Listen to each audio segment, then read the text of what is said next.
Televidentes, ¿cómo están ustedes? Bienvenidos, gracias por acompañarnos hoy, jueves 12 de enero del 2023. Es un gusto saludarlos y darles la más cordial bienvenida a la emisión estelar de Noticias 7. Tendremos con ustedes información importante para compartir. Hacemos una invitación además para que nos sintonicen a través de www.eltelegrafo.com.es, Pública FM, la radio por supuesto, y a través de las redes sociales.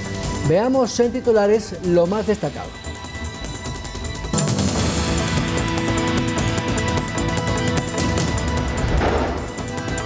Germán Cáceres amplió su versión desde la cárcel de máxima seguridad de La Roca y confirmó que asesinó a su esposa María Belén Bernal.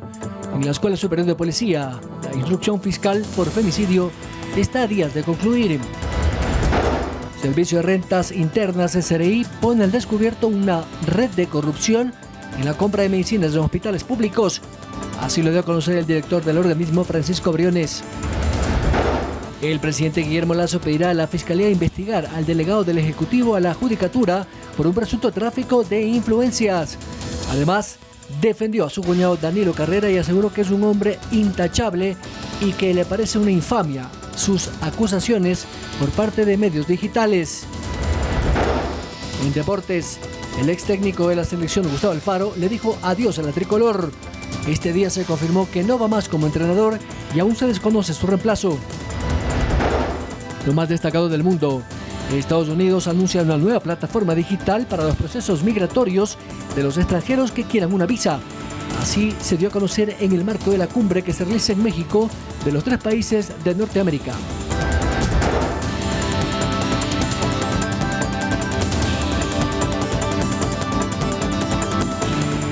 Iniciamos. Germán Cáceres confesó que es el asesino de su esposa, la abogada quiteña María Belén Bernal.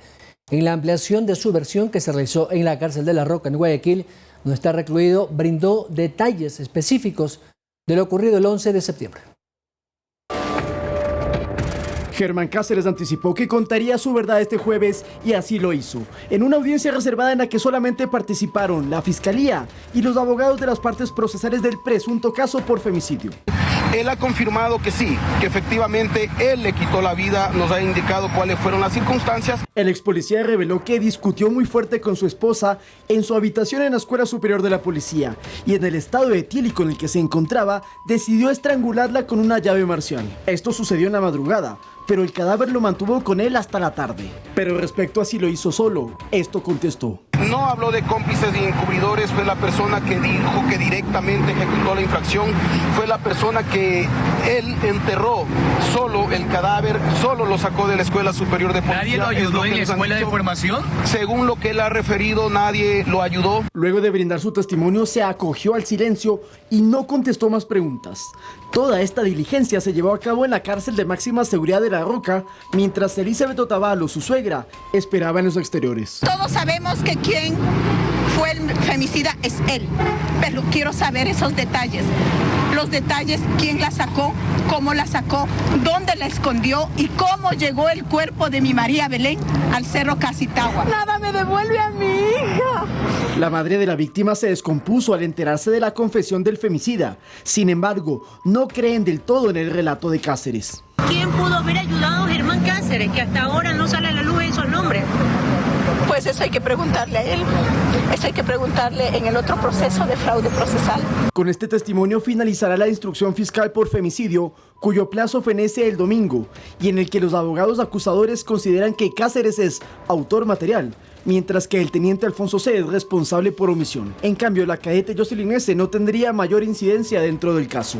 Es porque se ha realizado una pericia, ya existe dentro del expediente y esta es la petición de oficio para la medida de revisión de Jocelyn Sánchez. Aún quedan dudas si efectivamente Cáceres sacó el cuerpo de su cónyuge sin ayuda alguna, previo a denunciar la supuesta desaparición en la fiscalía y luego huir del país hacia Colombia, donde fue detenido el 30 de diciembre. Lautaro Andrade, Noticias 7.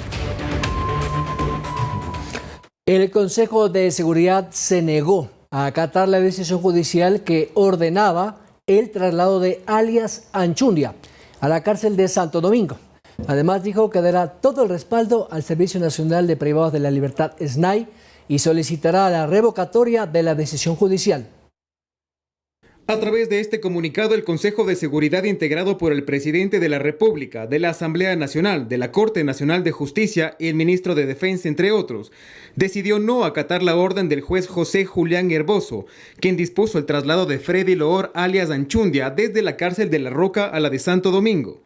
El organismo de seguridad argumenta que la decisión del juez atenta contra la seguridad del Estado y señala: negar el cumplimiento de la decisión del juez y no acatarla. No se trasladará a esta persona privada de libertad y se dará todo el respaldo al SNAI. Solicitar la revocatoria de dicha decisión judicial y levantar la reserva de esta resolución del COSEPE para que sea de conocimiento público. Pero ¿por qué alias Anchundia atenta a la seguridad del Estado? Freddy Marcelo Loor, alias Anchundia, es el líder de la banda R7 y el presunto responsable de 2 masacres carcelarias en 2022. Anchundia estaba recluido en la cárcel del Turi en Cuenca. En esa prisión asesinaron a 20 privados de libertad.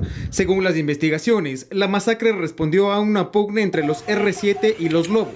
Los cabecillas de estas bandas fueron trasladados a La Roca en Guayas. Sin embargo, ambos solicitaron medidas cautelares y fueron trasladados a Santo Domingo y La Tacunga respectivamente. En mayo de 2022 se presume que Quesada, líder de los Lobos, ordenó el asesinato de Anchundia en Santo Domingo. Esa nueva gresca provocó la muerte de 44 internos, por lo que Anchundia fue enviado a La Roca, donde permanece hasta el momento. Edison Saavedra, Noticias 7. El primer mandatario se pronunció sobre la denuncia de una supuesta corrupción en el sector eléctrico y sobre su cuñado Danilo Carrera. Ha dicho que es una persona intachable y rechazó las vinculaciones que intentan vincularlo. En una entrevista con el periodista Juan Carlos Calderón, el presidente Guillermo Lasso se refirió a la publicación efectuada por el medio digital La Posta de supuestas mafias en empresas del sector eléctrico del país. Yo quisiera que usted y Cristian hagan una investigación de todos los nombramientos, no solo en el sector eléctrico, en cualquier otro sector del gobierno. Y yo le ofrezco apertura total. Le doy la lista de todos los funcionarios del sector eléctrico para que usted, uno por uno, haga una investigación de cuál es el origen del nombramiento de ellos. A decir del jefe de Estado, hay intereses detrás por el trabajo que hace el gobierno en la lucha contra la inseguridad e impunidad. A mí me atacan porque los estoy golpeando donde más les duele, el bolsillo, y están muy asustados. Porque el dinero de la corrupción de los 2 gobiernos anteriores lo han depositado en los Estados Unidos. Y por eso tienen miedo a la extradición. En torno a las vinculaciones de su cuñado Danilo Carrera con esta presunta red, esta fue la respuesta del mandatario. Danilo Carrera es una persona a la que yo estimo mucho, aprecio y valoro mucho. Casado con mi hermana mayor, lo conozco por lo menos 64 años. Un hombre honorable, un hombre intachable, que no puede ser afectada su dignidad y su honor utilizando su cara para hacer un logotipo símbolo de la corrupción.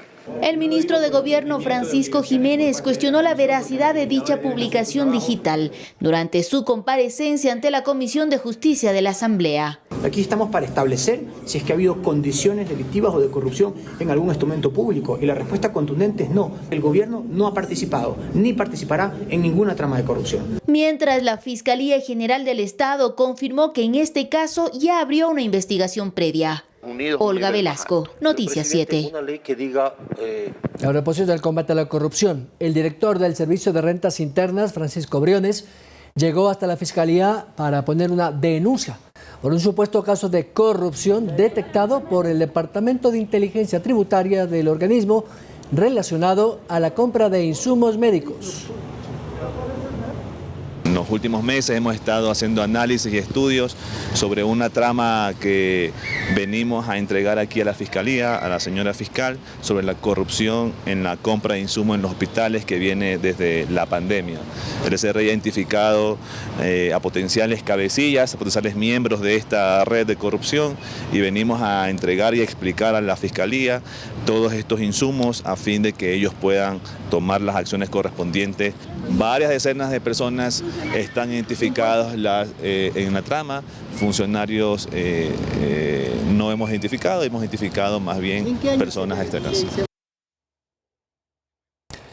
A propósito, el presidente Guillermo Lasso ha pedido a la Fiscalía investigar al delegado del Ejecutivo en el Consejo de la Judicatura por presuntas acciones que terminarían en el denominado tráfico de influencias. Durante la entrevista que ha brindado a un medio de comunicación radial, también ha abordado otros temas como el apoyo de Estados Unidos a la lucha contra la corrupción.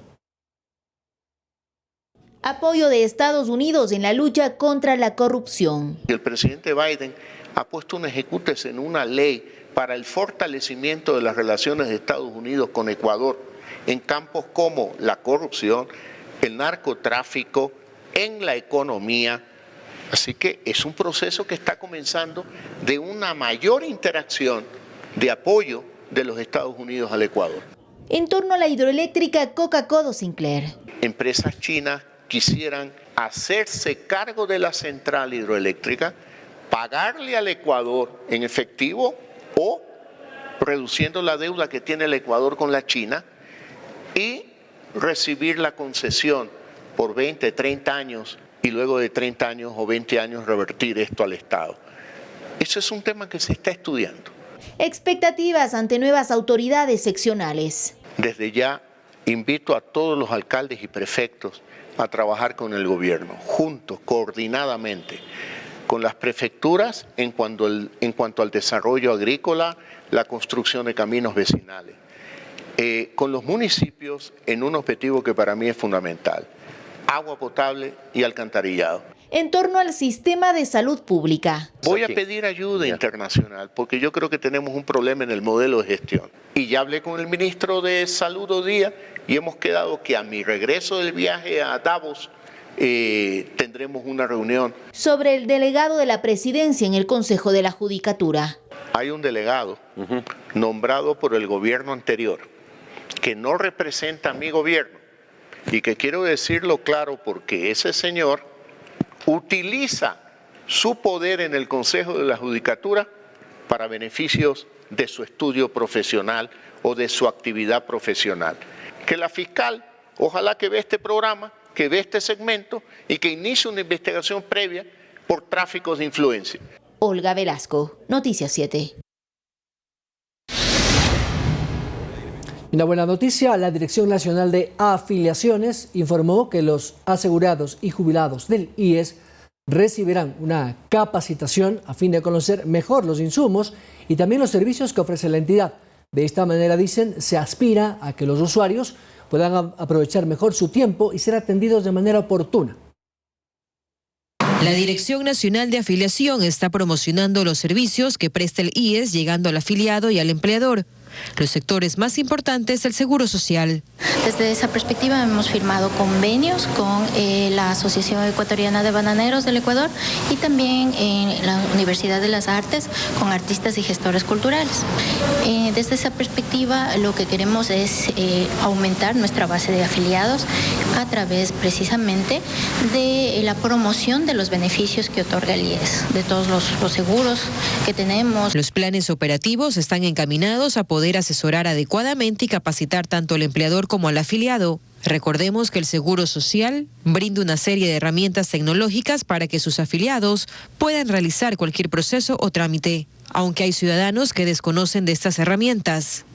Bueno, el IES ha hecho un importante esfuerzo para tecnificar todos sus servicios, ¿no? Todos los procesos, los trámites, en su gran mayoría, si no es un 98%, se lo hacen a través de plataformas tecnológicas. Entonces es tan fácil como entrar a la página del IES, a la página del BIES. Sin embargo, sí comprendemos que puede haber personas que se les dificulte el manejo tecnológico. Para eso están las direcciones provinciales. El área de afiliación tiene precisamente un grupo de promotores que están constantemente realizando jornadas de capacitación, de asesoramiento, e inclusive si una persona necesita algún tema puntual, también se puede acercar a la dirección provincial aquí en Guayaquil. En el país ha alcanzado 3.155.000 afiliados aproximadamente, un crecimiento importante que ha sido sostenido a lo largo de estos últimos años. Solo en el 2020 hubo un pequeño decrecimiento por el tema de la pandemia. Y bueno, a propósito de esta gripe aviar en humanos, los médicos nos ayudarán a identificar cuáles son esos síntomas. Se lo contaremos al volver.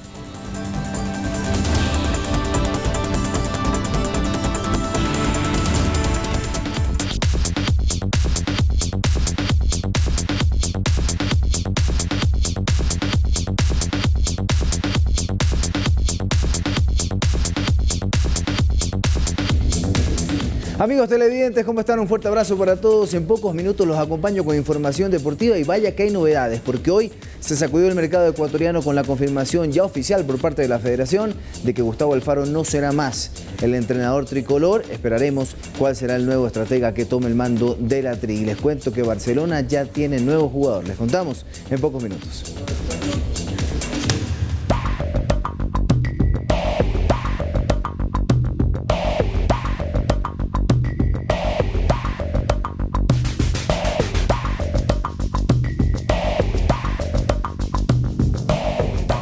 Ahora en nuestro espacio de Tu Voto seguiremos conociendo a los candidatos a la alcaldía de Quito. Paco Urbina, del equipo del teléfono, nos presenta cuáles son estos aspirantes al Cabildo capitalino.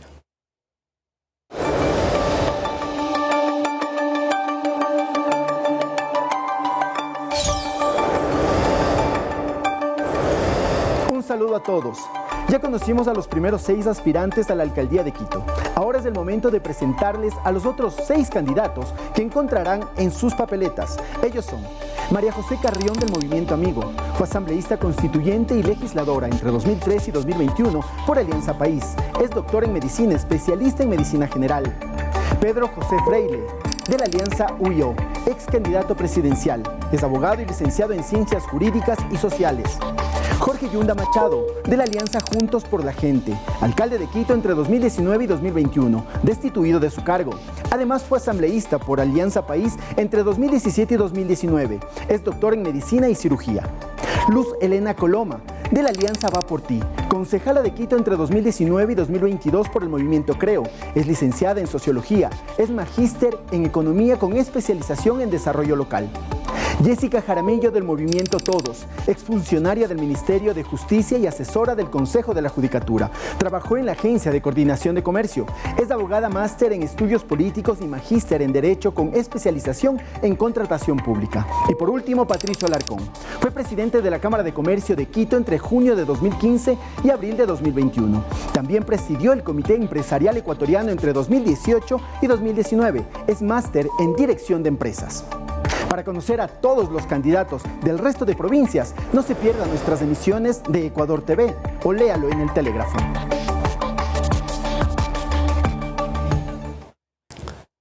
Y la Cámara Binacional ha realizado un debate a propósito de la consulta popular, precisamente para que en este tipo de eventos se puedan intercambiar criterios de lo que representará para el sector productivo, las elecciones y sobre todo la consulta popular. Nosotros no hemos tenido la posibilidad de contratar nuevos fiscales en 9 años y al Ecuador le hacen falta más de 600 fiscales. Entonces, que no nos sorprenda que tenemos una justicia penal muy lenta. Ese tipo de cosas deberían a nosotros indignarnos y llamarnos a tomar acciones estructurales e institucionales. Entonces, lo que estamos buscando es que la Fiscalía pueda sancionarles a esos fiscales y que pueda contratar y capacitar. En el mismo tema, otro colectivo que expresó de manera pública su respaldo a la consulta popular es la Asociación de Negros del Ecuador, ASONE, que en un encuentro con el equipo de la consulta expresó su conformidad con los planteamientos. Según el titular de esta asociación, Nelson Cañola, con el referéndum se combatirá al crimen organizado y al narcotráfico. Además, el dirigente dijo que su agrupación hará campaña a favor del sí en las 8 preguntas.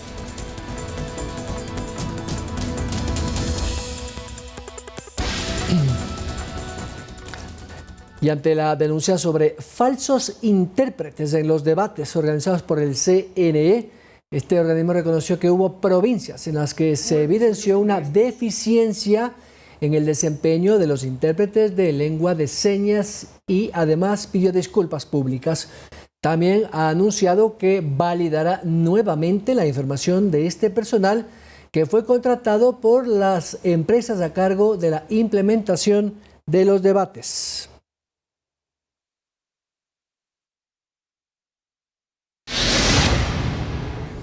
Y un tema que preocupa. El primer caso de gripe aviar en Ecuador levanta las alertas para quienes tienen contacto directo con las aves, los campesinos y los agricultores. Pero ¿sabe usted cómo reconocer síntomas en un animal contagiado? Se los predicamos a continuación. Hasta la fecha, en el país se han sacrificado más de 800.000 aves para contener el brote de influenza aviar.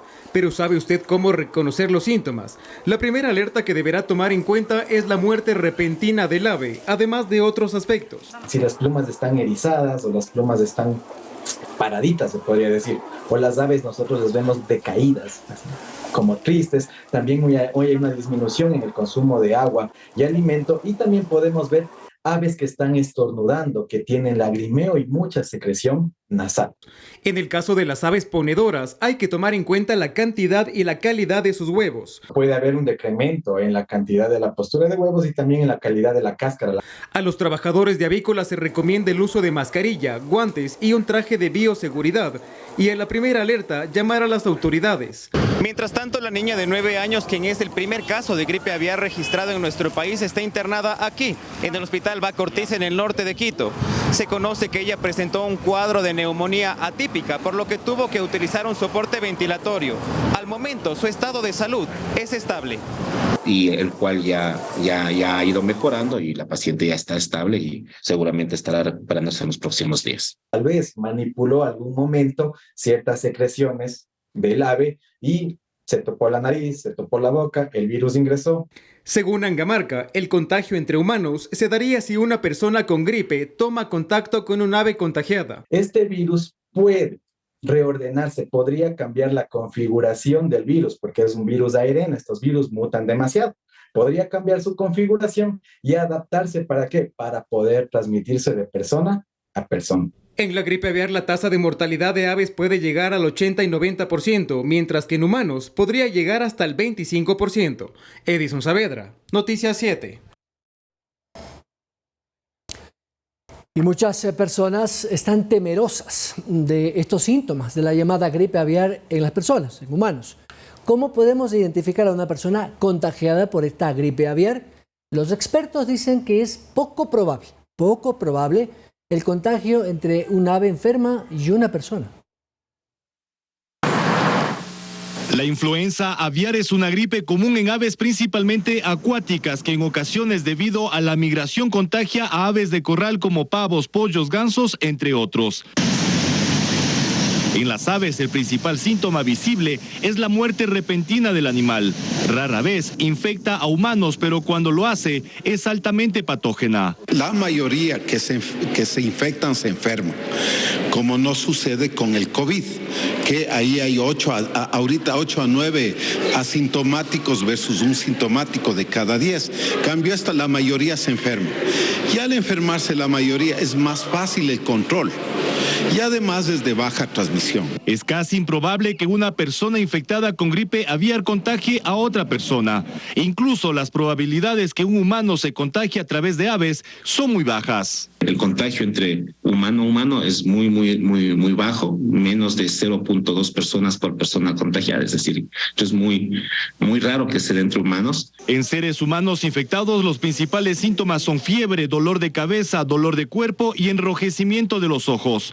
Aunque su contagio es extremadamente bajo, en humanos la tasa de mortalidad alcanza el 60%. Es altamente mortal, especialmente los virus H5N1 son virus muy patógenos que producen enfermedad grave y altamente mortal. En ningún caso, el consumo de carne de aves o huevos representa un peligro para la salud. Otros temas económicos, los precios de los vehículos se incrementarán este 2023 debido a la inflación mundial, además de los costos de producción y los impuestos que se cobran en el país. Según la Asociación de Empresas Automotrices del Ecuador, los problemas de abastecimiento y logística registrados en 2022 y la inflación global que llegó al 9% provocó un incremento de los costos de producción de los vehículos. Pues esto se traduce en que hay un incremento también de los precios de los vehículos que llegan al Ecuador. La tecnología incorporada en los autos nuevos también hace que su precio final se eleve y a esto se suman los impuestos. Sumemos 40% de arancel, del 5 al 35, que en caso extremo digamos que es un 35% sobre el precio de venta al público, el 12% del IVA. En dos tributos, IVA e ICE, estamos hablando del 47%. Todo recae en que los precios para este 2023 evidentemente se incrementarán. En algunos meses llegó a estar a niveles cercanos del 5%, hoy está en niveles del 2% de incremento. Por ello, desde la Asociación de Empresas Automotrices del Ecuador se pide que se racionalicen los impuestos, como lo hacen los países vecinos, cuyos precios de los vehículos son normalmente un 20, 30, 40 y en algunos casos hasta la mitad del precio de lo que cuesta un vehículo en el Ecuador. Durante el segundo semestre del 2022, las ventas se incrementaron en un 17% más que en el 2021. Es decir, se vendieron más de 139,000 unidades, mientras que para este 2023 se espera que esta cifra crezca en un 3%. Edison Saavedra, Noticias 7. Y este jueves inició la construcción de 3 puentes sobre el río Upano. El presidente Guillermo Lasso viajó a Macas a fin de colocar la primera piedra. La construcción de la obra tuvo un costo de $21 millones. Estas son imágenes del Upano meses atrás. El caudal crecía tanto que se llevaba todo a su paso, inclusive la vía, y dejaba desconectada la ciudad de Macas, en Morona, Santiago. Tras una serie de estudios y adjudicación de contratos, la capital provincial contará con una obra para evitar los estragos naturales del río. Solucionar este puente y esta carretera para poder mantener la comunicación de Macas-Puyo, lo cual fortalece la producción agrícola, ganadera. En total serán 1.023 metros divididos en 3 puentes para convertirse en la solución vial que más de 200,000 personas necesitan. Puente principal tipo celosía en acero A588 de 198 metros de longitud con aisladores sísmicos y una junta de gran desplazamiento. Puente de vigas metálicas de acero A588 de 58 metros de longitud y un puente de hormigón con vigas pretensadas de 25 metros. La obra está valorada en una inversión de $21 millones,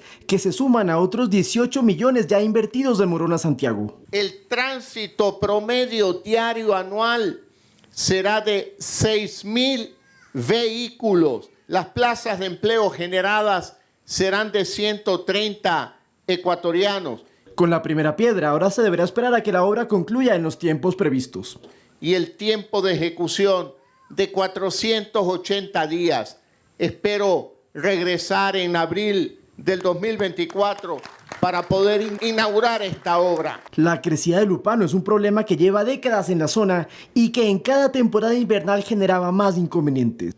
La próxima semana se entregarán las adecuaciones de la villa de la Manal La Tacunga, también afectada por el fuerte temporal. Lautaro Andrade, Noticias 7. Mucha atención, la caída de ceniza en la parroquia Pastocay, en zonas como La Dolorosa, Romerillos, La Libertad o Curingue, ha reportado la Secretaría de Riesgos. El volcán Cotopaxi sigue en proceso activo. La gobernación y la provincia y otros estamentos coordinan acciones de respuesta. Desde su reactivación, el Cotopaxi ha encendido las alarmas en La Tacunga, la capital de la provincia, y en los poblados cercanos al Coloso. La Secretaría de Riesgos y la Gobernación preparan desde diciembre planes de contingencia y prevención. Según el coordinador zonal de riesgo en Cotopaxi, Julián Tucumbí, los protocolos de prevención están ya socializados con la población a fin de evitar una desgracia mayor de ser el caso. Para el gobernador, el trabajo coordinado con los organismos de seguridad como la policía, bomberos y los comités de emergencia no han dejado suelto ningún detalle.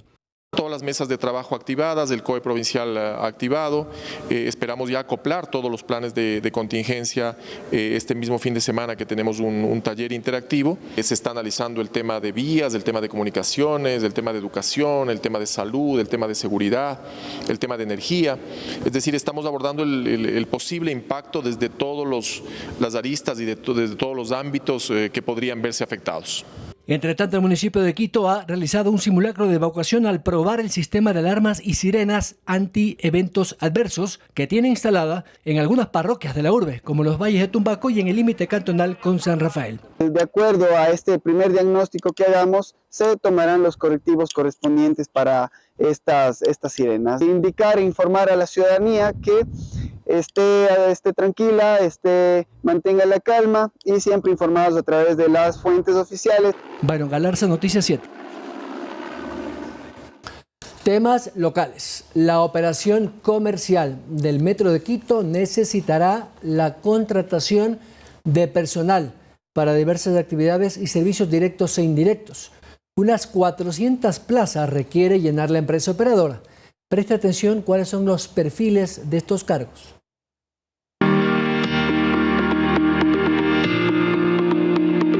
El proceso de selección inició la primera semana de enero 2023. El 80% de los trabajos tiene relación con áreas técnicas. También se contratará a 90 agentes para trabajar en taquilla, en los cuales se incluye venta de boletos y seguridad, 100 conductores, 80 agentes de tráfico. En total serán 482 vacantes que la empresa Transdev deberá contratar inicialmente para cubrir la operación de la flota de 18 trenes, que cada uno tiene la capacidad para transportar a más de 1.200 personas. Aquí lo fundamental es la seguridad del ciudadano. No podemos, como si se tratara de abrir una tienda de ropa o una tienda, abrir para que 3 millones de personas entren a un túnel sin tener el debido conocimiento o preparación. Para el proceso de selección, la operadora del Metro de Quito contrató a otra empresa especializada en recursos humanos. Por ahora, 200 personas ya fueron capacitadas meses atrás, sin que esto sea garantía de obtener el trabajo. Es un metro que necesita tener todos los estándares de seguridad con sustento técnico. Es un gran esfuerzo. La segunda fase de operaciones del Metro de Quito inició el 5 de enero y se espera que el 5 de marzo arranque la operación comercial en las 15 estaciones distribuidas en los 22,6 kilómetros de recorrido. Me parece que es un hito súper importante en la vida de los quiteños de esto. Para postular debe ingresar al portal Multitrabajos. Todas las postulaciones son en línea y no se receptan carpetas físicas.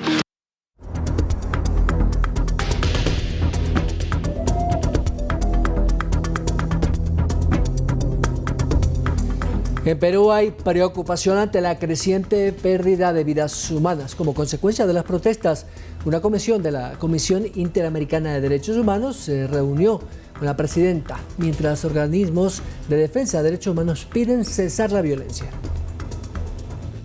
Una delegación de alto nivel de la Comisión Interamericana de Derechos Humanos se reunió en las últimas horas con la presidenta peruana Dina Boluarte para recibir información sobre los violentos hechos ocurridos en ese país, como parte de una crisis institucional y protestas sociales que ocurren desde diciembre pasado. La CIDH visita Perú mientras el número de fallecidos como consecuencia de los enfrentamientos se acerca al medio centenar, según la Defensoría del Pueblo, incluido un policía que murió quemado junto a una patrulla, en medio de preocupaciones de organizaciones locales de defensa de los derechos humanos. Hemos pasado de una crisis política, de una crisis del sistema de representación, en estos momentos a una crisis de los derechos humanos. Esto ha sido una cosa generalizada y es un patrón porque empieza a repetirse. La Coordinadora Nacional de Derechos Humanos, que también programó un encuentro con la CIDH, expresó su preocupación por el elevado número de víctimas en menos de mes y medio de gestión de Boluarte. Después del Fujimorato, de derrocar al dictador Fujimori, desde que regresamos a la democracia, este es el número mayor de muertos con la represión del Estado. Las críticas se han extendido también al gabinete ministerial que lidera Alberto Otárola, quien se reunió el miércoles con los gobernadores. Horas antes, los ministros recibieron la confianza del Congreso.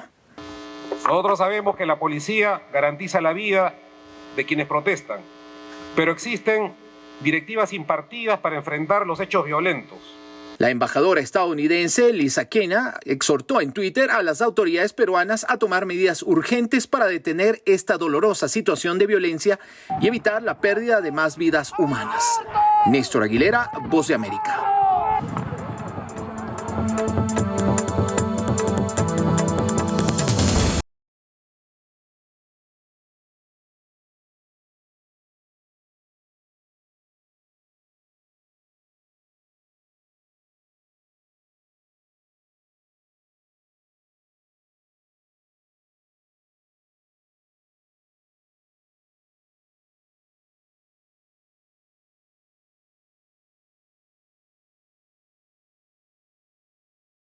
Es momento de los deportes y hay amplia información, sobre todo que ya se confirma. Fernando, ¿cómo estás? Buenas noches, te tengo en la ventanita.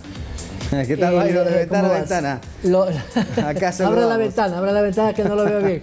Abra la ventana, la información deportiva, que hay mucho que contar. Un abrazo enorme para todos. Gracias por acompañarnos a todos, porque hay mucha información. Es real lo que decía Byron, sobre todo pensando en la selección ecuatoriana de fútbol. Se termina confirmando ya de manera oficial por parte de la Federación Ecuatoriana de Fútbol de que Gustavo Alfaro no seguirá siendo el entrenador de la selección. Es verdad que ya había terminado su contrato, que no iba a seguir al mando de la selección, al menos hasta que haya una renovación. Hubieron conversaciones. Bueno, aparentemente desde Argentina se filtró ya que no había acuerdo y la federación horas después terminó comunicando de manera oficial que Gustavo Alfaro no será más el entrenador de la selección, que no se pudo renovar el contrato y que inmediatamente pues están trabajando con toda la maquinaria full pensando en quién puede ser el nuevo entrenador de la selección. Candidatos, bueno, seguramente algunos que vienen promocionándose ya hace unos meses. La verdad es que algunos sueñan con Gareca, por ejemplo. Tenemos entendido que con Gareca no hay nada, absolutamente nada, que sí hubo una consulta, pero lo de Gareca aparentemente no es viable para la selección ecuatoriana. Y los rumores hablan un poco de que podría ser Guillermo Almada o el mismo Miguel Ángel Ramírez los grandes candidatos a poder manejar la selección ecuatoriana de fútbol. De mi parte, si me preguntan, yo creo que hay que esperar un poco, porque Gustavo Alfaro, por ejemplo, salió de un montón de nombres y terminó llegando Alfaro, ¿no? Y sabemos que Alfaro no necesariamente era de las opciones más sonadas para Ecuador o de las más consideradas por parte del directorio de selecciones, en este caso en la Federación Ecuatoriana de Fútbol, y terminó llegando Alfaro. Entonces veamos ahora, a lo mejor llega un entrenador que no tenga nada que ver con estos nombres. Hoy algunos promocionaron a Pablo Repeto.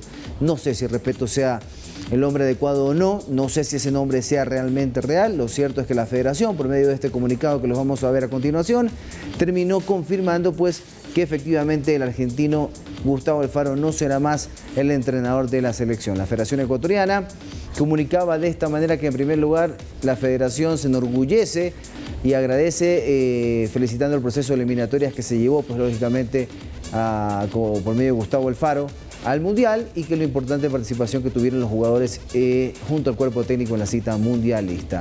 Cierran diciendo de que van a trabajar al máximo para encontrar el nuevo entrenador de la selección ecuatoriana de fútbol. Así que vamos a estar muy pendientes de aquella información. Cambiamos de tema, volvemos a nuestro país, pero a nivel de clubes, para hablar de Michael Carcelén, porque Barcelona Sporting Club de manera oficial en sus redes oficiales, valga la redundancia, terminó pues comunicando que Michael Carcelén no va a ser... Póngale pausa ahí para leerlo. Creo que sería ideal, mi querido productor, porque Barcelona Sporting Club comunica que el jugador Michael Carcelén ha sido transferido a Sociedad Deportiva Aucas. La institución agradece a Michael por estos 2 años que dio por el club y le desea lo mejor en su próximo reto como profesional. Bueno, Michael Carcelén es nuevo refuerzo de Sociedad Deportiva Aucas, va a jugar Copa Libertadores de América, que es una vitrina muy importante para un jugador con el talento de Michael Carcelén. ¿Qué habrá pasado en la interna para que Michael Carcelén salga de Barcelona? Un jugador con talento, prometedor, que ha hecho goles importantes incluso en clásicos del Astillero. Este de acá me parece que es ante Guayaquil City o Macará. Bueno, lo cierto es que Michael Carcelén fue transferido a Sociedad Deportiva Aucas. Buena oportunidad para él, sin duda alguna. Y Barcelona inmediatamente, sabiendo que ya se desprendía de Michael Carcelén, había que buscar un reemplazo. Había que buscar un jugador que llegue a reforzar la media de Barcelona. Veamos quién es.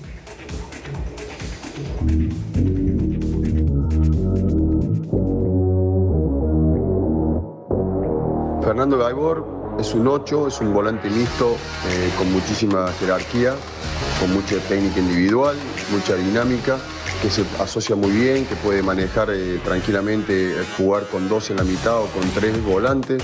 En sus inicios también lo ha hecho más arriba, como un volante de armado, pero creo que donde más nos puede ayudar y sobresalir es como un volante mixto, tratando de llevarle más clara la pelota a los ofensivos.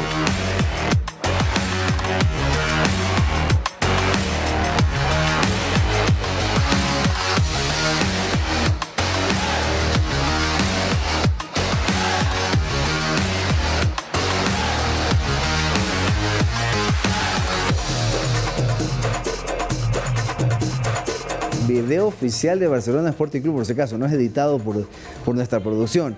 Pero cómo cerraba con esa imagen de Gaibor así, pidiéndole disculpas a la hinchada melexista. Voy a debatirlo, lo propongo en Farafanático a las 8 de la noche. Acompáñenos porque vamos a debatir qué quiso transmitir Barcelona con esto.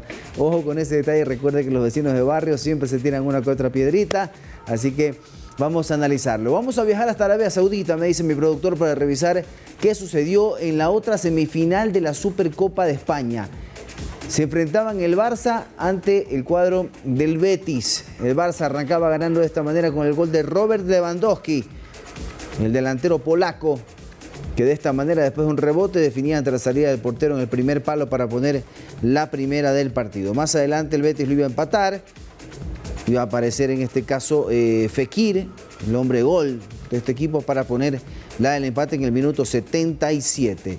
¿Qué pasaría más adelante? Bueno, el Barça buscaría adelantar las cosas y iba a aparecer Ansu Fati acá. Este remate de pierna izquierda, cruzado, la coge de aire.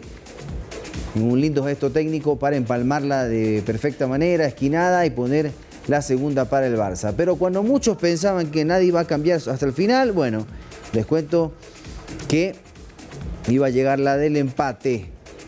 Hasta Loremún para poner y estirar esto, lógicamente, después del empate a los penales. En los penales,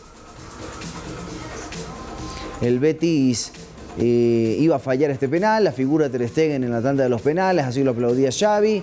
El Barça comenzaba a definirlo de esta manera para llevarse la clasificación y sí, citarse con el Madrid en la final de la Supercopa de España. Partidazo que viviremos el día domingo. Y acá está Sergio Busquets, que con esta actuación con el Barça ante el Betis terminó sumando sus 700 partidos con el cuadro catalán. Qué cantidad de partidos que ha jugado por el Barça Sergio Busquets, y muchos hablan de que Laporta quiere que se quede una temporada más y que Busquets aparentemente es el que no querría y estaría buscando otro destino para la recta final de su carrera. Veremos qué pasa y cuál es el desenlace al respecto. Vámonos, ¿hasta dónde? ¿Cómo no? Yo entiendo que te guste mucho el jugador, pero es jugada descalificadora.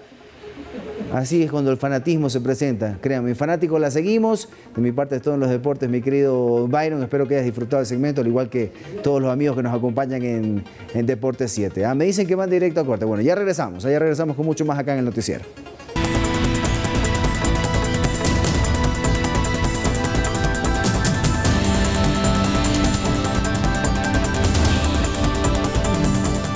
Atención, información de última hora. Mucha atención.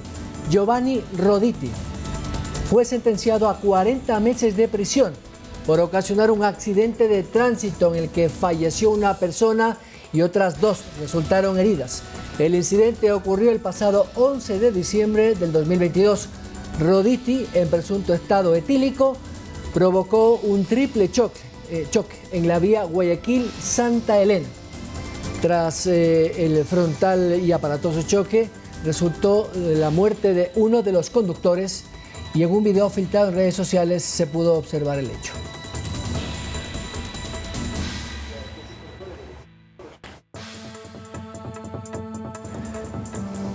Vamos a otros temas. En nuestro espacio de la consulta popular, ayer conocimos algunos casos de corrupción que implicaban a presidentes del pasado Consejo de Participación Ciudadana. Esta vez, la autora Andrade nos recuerda las pugnas internas y conflictos entre la Asamblea Nacional y este organismo. El Consejo de Participación Ciudadana no estuvo exento de polémicas de sus funcionarios, pero las pugnas llegaron a nivel interno y ahondaron cuando la tarde del 9 de febrero del 2022, la presidenta Sofía Almeida fue removida del cargo. En una especie de golpe de Estado, la mayoría conformada por Hernán Ulloa, María Fernanda Rivadeneira, Ivette Estupiñán y Francisco Bravo votaron a favor de separar a Almeida del cargo porque aseguraban que durante 13 días no convocó a sesión plenaria y con ello truncaba los procesos de designación de autoridades. En el Consejo entonces se armaron dos frentes, uno de mayoría, liderado por Ulloa, y otro de minoría, por Almeida, seguida de Juan Javier Dávalos y David Rosero. Entre bastidores se especulaba que cada grupo era afín a una tendencia política y lo que se buscaba era dominar el órgano para nombrar a los funcionarios pendientes. Almeida, sobrina de un asambleísta del Partido Social Cristiano, se quedó una semana dentro del CPCCS para impedir su separación del cargo. Así el abogado guayaquileño asumió la presidencia hasta que el nuevo adversario fue la Asamblea Nacional. Pues en un juicio político el legislativo destituyó a los 4 de la mayoría por incumplimiento de funciones. Yo no voy a permitir, siendo el presidente del Consejo de Participación Ciudadana, que el presidente de la Asamblea Nacional se pase por encima de mi cabeza. Pero Ulloa y sus colegas no se dejaron. Con acciones judiciales interpuestas lograron que un juez de la Concordia, Ángel Lindao, fallara a su favor y no solo bloqueara la destitución, sino que obligó a la Asamblea a ofrecerles disculpas públicas. En este malestar de que tenemos que vernos obligados a publicar una supuesta disculpa pública respecto de unos funcionarios destituidos. Sin embargo, todas estas pugnas lo único que lograron es que la designación de autoridades siga suspendida, pues la mayoría de Ulloa nombró al superintendente de bancos, pero el legislativo, al no reconocerlo, no lo ha posesionado. Es que ellos están destituidos, nosotros desconocemos la legalidad de los consejeros. Y ahora, esperar, porque 5 de los 7 consejeros de participación solicitaron licencia para candidatizarse a la reelección y se necesita que la Asamblea posesione a sus reemplazos para continuar, lo cual hasta la fecha no sucede. Lautaro Andrade, Noticias 7.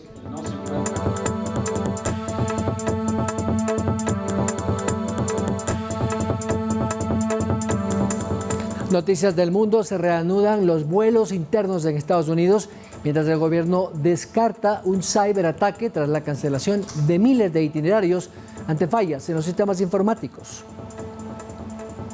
Puertos de Estados Unidos. Una avería informática obligó el miércoles al regulador de aviación civil a suspender temporalmente los vuelos domésticos, lo que provocó retrasos generalizados. La falla, que comenzó el martes por la noche, afectó a un sistema de información crucial para pilotos y tripulaciones. La Casa Blanca informó que no hay señales de que se trate de un ciberataque y el presidente Joe Biden dijo que se desconocía el origen de la falla. A las 9 horas local, tiempo del este, se levantó la prohibición que impedía despegar a aviones. La excepción fueron los aeropuertos de Newark Liberty en Nueva York y el de Atlanta, donde se reanudaron antes para evitar una fuerte congestión del tráfico. Según el sitio web especializado FlightAware, cerca de 6,000 vuelos estaban retrasados, con alrededor de 2 millones de pasajeros potencialmente afectados por el incidente. La organización Voces del Sur anuncia más de 700 agresiones a periodistas nicaragüenses. Según una de las organizaciones latinoamericanas dedicadas a la defensa de la libertad de prensa y periodismo, hay un retroceso histórico en materia de ataques y represión a la libertad de expresión en ese país centroamericano. En Nicaragua, la libertad de prensa vive sus años más complejos. Según un informe del organismo Voces del Sur, en el año 2022, el Estado cometió cientos de agresiones a periodistas y medios de comunicación. Los indicadores que más se registraron en este informe son el uso abusivo del poder estatal, agresiones y ataques. Se generaron 104 alertas que dio como resultado 703 agresiones, casi 2 por día. Esta organización dedicada a la defensa de la libertad de prensa en América Latina compara la situación de Nicaragua con la de Cuba y Venezuela, posición con la que coinciden activistas de derechos humanos. Ya no existe un canal o un medio que no sea oficialista y que opere dentro de Nicaragua y que pueda tener esa libertad de expresar y de comunicar como lo hacen ustedes. El 2023 será un año complejo para la libertad de prensa, según Víctor Manuel Pérez, directivo del colectivo Periodistas Independientes de Nicaragua. El comunicador sostiene que incluso informar por internet es un desafío. No llegamos hacia la población al interior del país, posiblemente con estas brechas digitales de personas adultas mayores y adultos que no entienden todavía la forma o el mecanismo de informarse a través de internet. En los últimos 5 años, 178 reporteros se han exiliado y más de 50 medios han sido cerrados, según Voces del Sur. Mientras el gobierno de Nicaragua cataloga a los periodistas como terroristas de la información. Donaldo Hernández, Voz de América.